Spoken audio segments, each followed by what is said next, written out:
Ordinance ಎಲ್ಲಿವರೆಗೆ ಬಂತು ಅಂದರೆ, ಆರ್ಡಿನೆನ್ಸನ್ನು ಮಾನ್ಯ ಗೌರವಾನ್ವಿತ ರಾಜ್ಯಪಾಲರು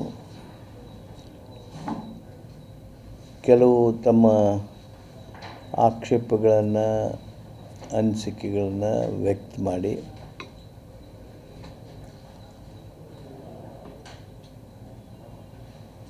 ಆರ್ಡಿನೆನ್ಸನ್ನು, ಸುಗ್ರೀವಾಜ್ಞೆಯನ್ನು ರೀಸಬ್ಮಿಟ್ ಮಾಡೋದಕ್ಕೆ ಕಳಿಸ್ಕೊಟ್ಟಿದ್ರು, ವಾಪಸ್ ಕಳಿಸಿದ್ರು. ಅದನ್ನು ನಾವು ಇವತ್ತು ನಿನ್ನೆ ನಾನು ಸನ್ಮಾನ್ಯ ಮುಖ್ಯಮಂತ್ರಿಗಳು ಚರ್ಚೆ ಮಾಡಿದ್ವಿ. ಆ ವಿವರಗಳನ್ನೆಲ್ಲ ಅವರು ಒಪ್ಪಿದರು.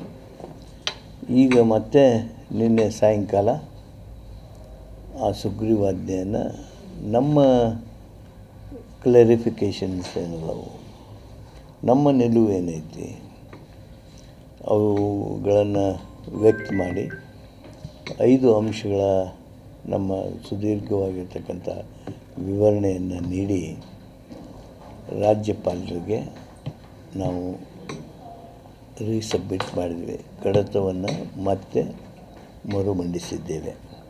ಸರ್, ಏನಾದರೂ ಬದಲಾವಣೆ ಮಾಡಿ ಮತ್ತು ಕಳಿಸಿದ್ರು ಅಥವಾ ಯಾಸ್ ಇಟ್ ಈಸ್ ಅದು ಮೊದಲೇನಿತ್ತು ಅದೇನೇ? ನಮ್ಮ ನಿಲುವೇನಿತ್ತು, ರಾಜ್ಯ ಸರ್ಕಾರದ ನಿಲುವು, ಆ ರಾಜ್ಯ ಸರ್ಕಾರದ ನಿಲುವನ್ನು ಮತ್ತೆ ಇನ್ನೂ ಸ್ಪಷ್ಟಗೊಳಿಸಿ ಕೆಲವು ಕಡೆ ಹೆಚ್ಚಿನದಾಗಿರ್ತಕ್ಕಂಥ ಮಾಹಿತಿ ಕೊಟ್ಟು ಸುಪ್ರೀಂ ಕೋರ್ಟು, ಹೈಕೋರ್ಟ್ನವರು ನೀಡಿರ್ತಕ್ಕಂಥ ಆ ತೀರ್ಪುಗಳ ವಿವರಗಳನ್ನು ಕೊಟ್ವಿ. ಕೆಲವು ಸಂದರ್ಭದಲ್ಲಿ ಅವ್ರಿಗೆ ಎಲ್ಲಿ ತಪ್ಪು ಗ್ರಹಿಕೆ ಆಗಿದೆ ಅಲ್ಲಿ ವಿವರವನ್ನು ಕೊಟ್ವಿ. ಈಗ ಫಾರ್ ಎಕ್ಸಾಂಪಲ್ 3 ಲಕ್ಷ ಇದೆ ಸಾಲ, 5 ಲಕ್ಷ ನೀವು ದಂಡ ಹಾಕ್ತಿರಲ್ಲ ಅಂತ ಅವರೊಂದು ಆಕ್ಷೇಪ ಇತ್ತು. ನಾವು ಹೇಳಿದ್ವಿ, ಅದು ಸಾಲ ಎಷ್ಟೈತಿ ಅದ್ರ ಸಲುವಾಗಿ ದಂಡ ಹಾಕೋದಿಲ್ಲ, ಆ ಗುನ್ನೆ ಏನು ಮಾಡ್ತಾನೆ ಆ ಗುನ್ನೆದ ಮೇಲೆ ದಂಡ ಹಾಕ್ತೀವಿ. Not on the quantum of lone but on the gravity of the criminal offence that he has committed.